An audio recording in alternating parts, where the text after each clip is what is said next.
সাম্প্রদায়িক সম্প্রীতি এটা রাজ্যে খুবই দরকার। এই দেশটা আমাদের সবার, নানা ভাষা, নানা মত, নানা পরিধান। আমরা বহুদলীয় গণতন্ত্রে বিশ্বাস করি। এই নরেন্দ্র মোদী অনেক কথা জড়িয়ে দাঙ্গা টাঙ্গা দিয়ে এবার মানুষ মনে করেছে হারানো দরকার, তাই মানুষ হারিয়েছে। আজকের এপিসোডে আপনাদের এমন এক নারী শাসকের কথা বলবো যার সৌন্দর্য নিয়ে যতই বলি না কেন সেটা কম। তার নীল চোখের জাদুতে তিনি বড় বড় শাসককে কাবু করেছিলেন। আবার নিজের ক্ষমতা ধরে রাখতে তিনি নিজের ভাইকেই বিয়ে করেছিলেন। তিনি ক্লিওপেট্রা। আজকের এই এপিসোডে তাকে নিয়েই কথা বলবো। মিশরের এই রানী ছিলেন যথেষ্ট সুন্দরী, কিন্তু এখান থেকে প্রশ্ন উঠছে যে তিনি কি সত্যি লার্জার দ্যান লাইফ সুন্দরী ছিলেন, নাকি তার নিছকই শারীরিক সৌন্দর্যকে ছাপিয়ে বুদ্ধিমত্তা এবং ব্যক্তিত্বের মিশেলে তিনি ছিলেন এক অন্য গল্প। তার মৃত্যুর মতো এই প্রশ্ন কিন্তু অমীমাংসিত। এত যুগ পেরিয়ে এসেও রহস্যে মোড়া ক্লিওপেট্রার জীবন, সেই সব কিছু নিয়ে আজকে আপনাদেরকে বলবো। আর আপনাদের সঙ্গে আজকের এপিসোডে রয়েছি আমি, অহনা।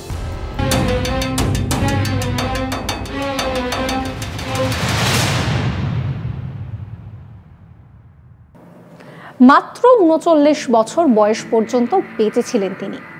এই স্বল্প সময়ের মধ্যে তিনি একের পর এক নাটকীয় ঘটনা সৃষ্টি করেন। সে যুগের কোনো পুরুষের পক্ষেও এমন কিছু কাজ করা ছিল অসম্ভব যা ক্লিওপেট্রা নির্দ্বিধায় করে গিয়েছেন। মিশরের রানী ছিলেন তিনি, অথচ জানেন তার দেহে খাঁটি মিশরীয় রক্ত ছিল না। তাও তিনি মিশর এবং মিশরীয়দের ভীষণ স্নেহ করতেন, ভালোবাসতেন। তার উন্নয়নও প্রচুর, অর্থাৎ উন্নয়নের জন্য কাজও করেছেন, চাষের সুবিধা করে দিয়েছেন। তার জন্য নীল নদ থেকে খাল কেটে তিনি রীতিমতন আলেকজান্দ্রিয়ার ভিতরে নিয়ে গিয়েছেন। মিশরের ব্যবসা বাণিজ্যতেও যথেষ্ট উন্নয়ন করেছিলেন, সেখানেও একটা ভূমিকা রেখেছিলেন তিনি। প্রাণবন্ত এই রাজকুমারী সহজেই কিন্তু সবার দৃষ্টিটা আকর্ষণ করতে পারতেন তার সৌন্দর্য দিয়ে। তবে শুধুমাত্র সৌন্দর্য বললে ভুল বলা হবে, কারণ তার বুদ্ধিমত্তাও ছিল যথেষ্টই। ক্লিওপেট্রা টলেমি দ্বাদশের তৃতীয় সন্তান। তিনি জন্মগ্রহণ করেন খ্রিস্টপূর্ব ৬৯ সালে। তার পরিচয় যদি বলতে হয় তাহলে একটা পরিচয় না বললে পুরো ক্লিওপেট্রাকে বর্ণনা করা যায় না। তিনি জুলিয়াস সিজারের প্রেমিকা এবং মার্ক অ্যান্টনির স্ত্রী। তার পূর্বপুরুষ টলেমি ছিলেন মহামতি আলেকজান্ডারের একজন সেনাপতি। খ্রিস্টপূর্ব ৩২৩ সালে আলেকজান্ডার মৃত্যু হলে তার অন্যতম সেনাপতি টলেমি তিনি মিশরের স্বাধীন রাজবংশ প্রতিষ্ঠা করেন। ক্লিওপেট্রা এই বংশেরই শেষ শাসক। তার মৃত্যুর মধ্যে দিয়ে মিশরে প্রায় ৩০০ বছরের যে শাসন, যে মেসিডোনিয়ান শাসন, তার অবসান ঘটে। যদিও তার মায়ের দিকের পরিচয় সেইভাবে পাওয়া যায় না, সেই কারণেই তিনি রোমানদের মতো শ্বেতাঙ্গ ছিলেন নাকি অনেক মিশরীয়র মতো কৃষ্ণাঙ্গ, সেই নিয়ে একটা দ্বন্দ্ব রয়েছে। ক্লিওপেট্রা একজন আবেগপ্রবণ কিন্তু ভীষণ চতুর মহিলা ছিলেন, যিনি রোমকে চালনা করতেন। এই লাস্যময়ী নারী শুধুমাত্র তার রূপের গুণেই বহু বড় বড় যুদ্ধ বিনা রক্তপাতে জয় করেছেন। অথচ জানেন, এমন একটা দিন এসেছিল যেদিন তাকে বন্দী হতে হয় অক্টোভিয়ানের হাতে। সেই সময় তিনি ভেবেছিলেন মৃত্যুই বোধহয় শ্রেয়। সারা জীবন তিনি বিলাসিতা আর সৌন্দর্যের যে উপাখ্যান তৈরি করেছিলেন, মৃত্যুতেও সেই ইতিহাস অমর করে রাখতে চেয়েছিলেন ক্লিওপেট্রা। আর তাই তিনি বেছে নিয়েছিলেন অমরত্ব লাভের জন্য অন্য পথ। তিনি তুলে নিয়েছিলেন বিষাক্ত সাপ হাতে। আর জানেন, সেই বিষাক্ত সাপ ছোবল মারে তার বুকে। যদিও তার মৃত্যু নিয়ে রহস্য কিন্তু কম নয়। তার মৃত্যুর পর যে প্রশ্নগুলো ওঠে, সেই প্রশ্নের আজ পর্যন্ত কোনো রকম কোনো উত্তর মেলেনি। প্রাচীন মিশরীয় নিয়ম অনুসারে একজন নারী শাসক সব সময় পুরুষ শাসকের অধীনে থাকবে, কিন্তু ক্লিওপেট্রার ইচ্ছা ছিল একেবারেই অন্যরকম। সিংহাসনে বসার কিছুদিনের মাথায় সরকারি সকল নথি থেকে এমনকি মুদ্রা থেকেও ভাইয়ের ছবি তিনি সরিয়ে দেন। ক্লিওপেট্রার বয়স ছিল যখন 18, তখন সে তার ভাইকে বিয়ে করেছিলেন। হ্যাঁ, এইখানটা আপনাদের একটু অবাক লাগছে তো, যে ভাইকে তিনি বিয়ে করেছিলেন। অবাক লাগলেও এই ঘটনাটাই কিন্তু সত্যি, কারণ প্রাচীন মিশরীয় বংশে এই ব্যাপারটা, এই ভাইকে বিয়ে করার ব্যাপারটা একেবারে স্বাভাবিক ঘটনা ছিল। কেন স্বাভাবিক ঘটনা সেটাও ছোট্ট করে একটু আপনাদেরকে বলি। এই রীতির ফলে সিংহাসনের দাবিদার যেরকম কমে যেত, তেমনি রাজবংশের মেয়েরাও রানী হিসেবে যথোপযুক্ত মর্যাদা পেয়ে সেই জীবনটাকে অতিবাহিত করতে পারতেন। কিন্তু ক্লিওপেট্রা এতে তো সন্তুষ্ট ছিলেন না। তার চোখে ছিল সারা পৃথিবীর সবচেয়ে শক্তিশালী নারী এবং ধনকুবের হওয়ার স্বপ্ন। অচিরেই তার এই পন্থা রাজকাজ করছেন যারা একেবারে ওপরের স্তরের যারা রয়েছেন, সেই সমস্ত মানুষকে ভীষণভাবে খেপিয়ে তোলেন। তারা মোটেই ক্লিওপেট্রার এই দিকটাকে ভালোভাবে নিচ্ছিলেন না। কিছুদিনের মধ্যেই তাকে এই কার্যকলাপের প্রতিবাদে আলেকজান্দ্রিয়া থেকে বিতাড়িত করেন ত্রয়োদশ টলেমি। ক্লিওপেট্রা সেই সময় কি করবেন? তিনি বাধ্য হন সিরিয়ায় পালিয়ে যেতে। মাঝে আরো বেশ কিছু বিরোধের ঘটনা ঘটে রোমান আর মিশরীয়দের মধ্যে। একদিকে ক্লিওপেট্রা ছিলেন নিজের শাসন ক্ষমতা ফিরে পেতে উদ্গ্রীব, আর অন্যদিকে কিন্তু মিশরের দিকে চোখ ছিল রোমান সাম্রাজ্যের। একদিকে টলেমি, ক্লিওপেট্রা, আর অন্যদিকে ছিলেন জুলিয়াস সিজার। জুলিয়াস সিজার হলেন রোমান সাম্রাজ্যের উত্থানের এক ঐতিহাসিক চরিত্র। সিজারের সঙ্গে তার নিজের বাহিনী ছিল। সিজার খুব সহজেই টলেমিকে ক্ষমতাচ্যুত করলেন, আর তখনই সুন্দর একটা চাল চাললেন বুদ্ধিমতী ক্লিওপেট্রা। এই যে শুরু থেকে বলছিলাম যে ক্লিওপেট্রা শুধুমাত্র সৌন্দর্য নয়, বুদ্ধিমত্তা দিয়ে পুরো বিষয়টা বিচার করতেন, এইখানেই হচ্ছে তার সেই বুদ্ধিমত্তার তিনি পরিচয় দিলেন। তিনি একটা সাহসী পদক্ষেপ নিলেন। সিজারের ভীষণ বিশ্বস্ত সহকারীকে সঙ্গে নিয়ে আলেকজান্দ্রিয়ার বন্দরে হাজির হন তিনি, এবং সেই সময় দাঁড়িয়ে কিন্তু এই বিষয়টা যথেষ্টই চাঞ্চল্য তৈরি করে। ক্লিওপেট্রা বরাবর চেয়েছিলেন ধনকুবের হতে এবং সবচেয়ে শক্তিশালী নারী হতে, আর এইভাবেই কিন্তু তিনি একের পর এক পদক্ষেপ নিতে থাকেন। এই সময় দাঁড়িয়ে ক্লিওপেট্রাকে খুব দামি একটা কম্বল কিনে সেই কম্বলে পেঁচিয়ে সিজারের কাছে পাঠিয়ে দেওয়ার সিদ্ধান্ত নেওয়া হয়। যুদ্ধের সময় এমন একটি উপহার পেয়ে স্বাভাবিকভাবেই খুব অবাক হয়ে যান সিজার। এত সুন্দর একটা কম্বল, সিজার তো জানেন না যে ভেতরে ক্লিওপেট্রা রয়েছেন। সিজার সেটা নিয়ে যথেষ্টই খুশি হন, আর ভিতরে ক্লিওপেট্রাকে পেয়ে যেন আকাশ থেকে পড়লেন সিজার। সবটাই কিন্তু ক্লিওপেট্রার বুদ্ধিতেই হয়েছে। তাকে দেখে সিজারের যেন মাথাটাই ঘুরে গেল। আর সিজারকে বশ করতে খুব বেশি সময় লাগেনি ক্লিওপেট্রার।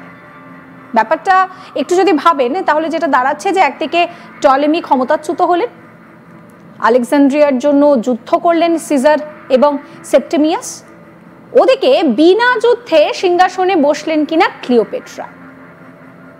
একজন সৈন্যরও মৃত্যু হলো না, তীর ছুটতে হলো না তাকে। বুঝতে পারলেন যে কেন এই ভিডিওর মাঝখানে আমি বললাম যে ক্লিওপেট্রা বহু দুঃসাধ্য কাজ করেছেন, বহু যুদ্ধ জিতেছেন, অথচ এতটুকু রক্তপাত হয়নি। ক্লিওপেট্রার স্বাদ ছিল যে তিনি সেরা ধনবান নারী হবেন, আর এদিকে মোটা অঙ্কের ঋণ জোগাড়ে জুড়ি ছিল না সিজারে। তাই দুজনের সম্পর্ক বেশ ভালোই চলছিল। কিন্তু এই ঘটনার অন্যতম নায়ক টলেমিকে ভুলে গেলেও চলবে না। এত সহজে ক্ষমতার লোভ ছেড়ে দেওয়ার জন্য তিনি প্রস্তুত ছিলেন না। তিনি কি করবেন? তিনি সেই সময় দাঁড়িয়ে পন্থিনেসের নেতৃত্বে প্রায় 20,000 সৈন্য নিয়ে 47 খ্রিস্টপূর্বে আলেকজান্দ্রিয়া আক্রমণ করেন, কিন্তু অচিরেই যুদ্ধে পরাজিত হন টলেমি। পালাতে গিয়ে নীল নদে ডুবে মৃত্যু হয় তার, আর তার কিছুদিনের মধ্যেই বিয়ের বন্ধনে আবদ্ধ হন সিজার এবং ক্লিওপেট্রা। কিন্তু কয়েক বছরের মধ্যেই আততায়ীর হাতে জানে শেষ হয়ে যান সিজার। ক্লিওপেট্রা নিজেকে যেমন মিশরীয় দেবী আইসিসের পুনরুত্থান বলে মনে করতেন, তেমনি সিজারের বিরুদ্ধে অভিযোগ আনা হয়েছিল তিনি নাকি খুব শীঘ্রই নিজেকে দেবতা হিসেবে ঘোষণা করতে যাচ্ছেন। তাই রোমানরা তার এই পাগলামিকে আর সহ্য করতে না পেরে তাকে জানে শেষ করে দেয়। অথচ এই ঘটনার ফলে সবচেয়ে বেশি কিন্তু লাভবান হয়েছিলেন ক্লিওপেট্রা নিজে, কারণ তখন তিনি হলেন প্রাচীন মিশরের একচ্ছত্র ক্ষমতার অধিকারী। এই ঘটনাটা এখানেও শেষ হলে পারত, কিন্তু আসল নায়কের আবির্ভাব এখনো বাকি। রোমানদের বিরুদ্ধে যুদ্ধ করা বিদ্রোহীদের সাহায্য করার অভিযোগে ক্লিওপেট্রাকে কঠোর বার্তা পাঠালেন রোমান নেতা মার্ক অ্যান্টনি। অ্যান্টনি সিজারের সমর্থক ছিলেন এবং তার জীবদ্দশায় তার জেনারেলদের একজন হিসেবে দায়িত্ব পালন করেছেন। আলোচনার উদ্দেশ্যে সিলিসিয়ায় যেতে বাধ্য করা হলো তাকে, এবং সেখানে কিন্তু মহা সমারোহে ক্লিওপেট্রা পৌঁছালেন। কিন্তু তাকে দেখে এতটাই বিমোহিত হয়ে পড়েছিলেন অ্যান্টনি যে সব কিছু ভুলে রানীর সঙ্গে আলেকজান্দ্রিয়ায় ফিরে আসলেন তিনি। 1 বছরের মধ্যে যমজ সন্তানের জন্ম দিলেন ক্লিওপেট্রা। বিবাহিত হওয়া সত্ত্বেও 36 খ্রিস্টপূর্বে পুনরায় ক্লিওপেট্রা বিয়ে করলেন অ্যান্টনিকে। অ্যান্টনিও বিবাহিত ছিলেন, আগে স্ত্রীর সঙ্গে বিবাহ বিচ্ছেদ করলেন তিনি, আর তার সঙ্গে সকল রোমান মুদ্রায় মুদ্রিত হলো ক্লিওপেট্রার ছবি। এত কিছু করে রীতিমতন পরিস্থিতি স্বাভাবিক যে থাকবে না সেটা বোঝাই যাচ্ছে। অ্যান্টনির আগের পক্ষের স্ত্রী, তার ভাই এই পুরো বিষয়টা যথেষ্ট ক্ষুব্ধ হয়ে ওঠেন।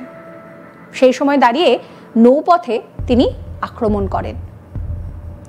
অ্যান্টনির বাহিনী এতটাই শক্তিশালী থাকার জায়গায় ছিল না সেই সময় যে সে আঘাতটাকে সামলাতে পারবে, তাই অচিরেই আলেকজান্দ্রিয়ায় পালিয়ে জীবনটাকে রক্ষা করেন তিনি।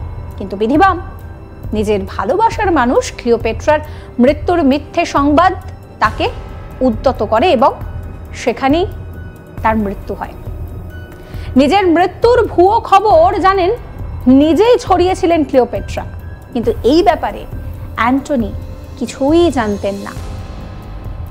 ভাবতে পারছেন, প্রথমে নিজের ভাইকে বিয়ে করলেন, তারপর জুলিয়াস সিজারের সঙ্গে তিনি সম্পর্কে জড়ালেন, তাকেও পথ থেকে সরিয়ে দিলেন, মানে তার পথের কাঁটা যারা যারা হয়েছে তাদেরকে সবাইকে সরিয়ে দিয়েছেন। আর এবার এই ঘটনা। কিছু ভালোবাসার গল্প যেরকম অমর হয়, তেমনি কিন্তু ক্লিওপেট্রা এবং অ্যান্টনির সম্পর্ক। অ্যান্টনির মৃত্যু সংবাদে তিনি বিচলিত হয়ে উঠেছিলেন, বুঝতে পারেন যে কি বিশাল ভুল হয়েছে তার।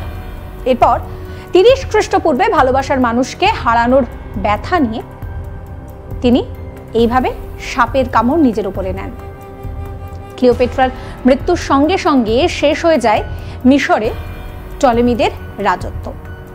ভিত্তি স্থাপন হয় মিশরের বুকে রোমান সাম্রাজ্যের। প্রশ্ন ওঠে যে ক্লিওপেট্রা কি আসলে সৌন্দর্যের দেবী ছিলেন? তার সাফল্য গাথা কি কেবল শুধুমাত্র তার রূপের সঙ্গেই জড়িত ছিল?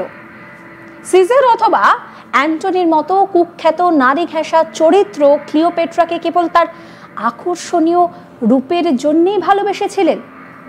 বাহ্যিক সৌন্দর্যের মাপকাঠি হয়তো ক্লিওপেট্রাকে সেখানে মাপা যাবে না।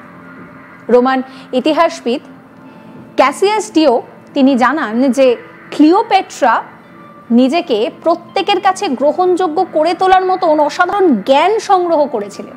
নচেত ভাবুন না, এত মানুষ তাকে দেখে অচিরেই অবাক হচ্ছেন। একইভাবে গ্রিক ইতিহাসবিদ প্লুটোচ তিনি বলেন যে ক্লিওপেট্রার সঙ্গে কথোপকথন ছিল দারুণ যেন এক কবিতার মতো।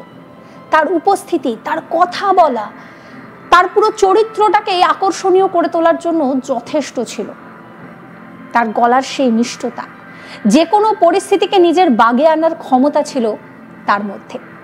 তাই বলা যায় যে কেবল বাহ্যিক সৌন্দর্য নয়, বরং বুদ্ধি, সাহস, এই সমস্ত আচরণ দিয়ে তিনি একের পর এক ক্ষমতাধর পুরুষের হৃদয় জিতে নিয়েছিলেন। আজকের এই ভিডিও কেমন লাগলো আপনাদের?